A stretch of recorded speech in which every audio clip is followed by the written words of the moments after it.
খানিক ময়দানের হাওয়া খেয়ে আসি।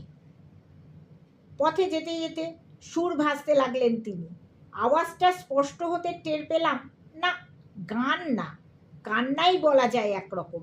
খিদের জ্বালায় বুঝি মহাকাব্য ফেঁদেছেন হর্ষবর্ধন।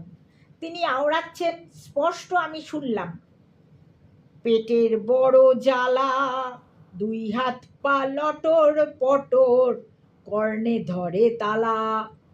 উৎকর্ণ হয়ে আমি শুনলাম। তারপর তাকে শুধালাম, তার মানে? তার মানে চলুন না, আপনি টের পাবেন এখুনি। আপনাকে কেমন লটর পটর খাওয়াবো। সে আবার কি? আমি থমকে দাঁড়াই। না, কোথাও গিয়ে লটপটানি খেতে, লটপট করতে আমি রাজি নই। করতে না মশাই, খেতে হয়। লটপট এক রকমের খাবার, এক পাইস হোটেলে খাইয়ে থাকে, সেইখানেই যাচ্ছি আমরা। অলিগলি পেরিয়ে আমাকে নিয়ে উঠলেন তিনি গিয়ে এক পাইস হোটেলে।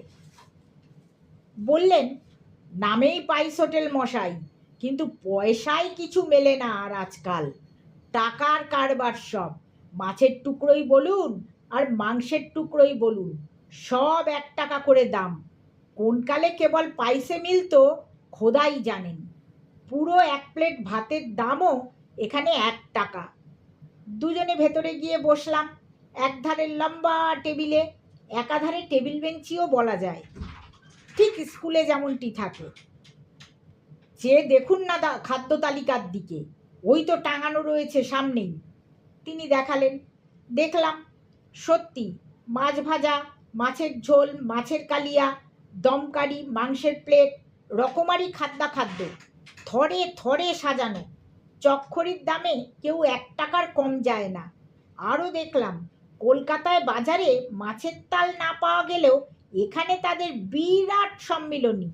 পাবদা মাছ, ট্যাংরা মাছ, রুই মাছ, কাতলা মাছ, ভেটকি মাছ, ইলিশ মাছ, গলদা চিংড়ি, আর মাছ, আরও কত কি মাছ, তার ইয়ত্তা হয় না। ঝাল, ঝোল, কালিয়া, কোরমা, কোপ্তা, কাবাব, সব মিলিয়ে এক পেল্লায় ভোজ্য পর্ব তো বলা যায়। পয়সায় কুলোয় না মশাই, পয়সা দিয়ে কিছু মেলে না এখানে। রুপিয়া ফেলে খেতে হয় সব কিছু। ওই যে লোকটি দেখছেন বসে আছে কাউন্টারে, উনি এই হোটেলের মালিক, অনেক টাকার মালিক মশাই। দেখলে চেনবার জোটই নেই, বসে বসে রুপিয়া গুনছেন খালি। আমি বললাম, বহু রুপি বলুন তাহলে। পয়সায়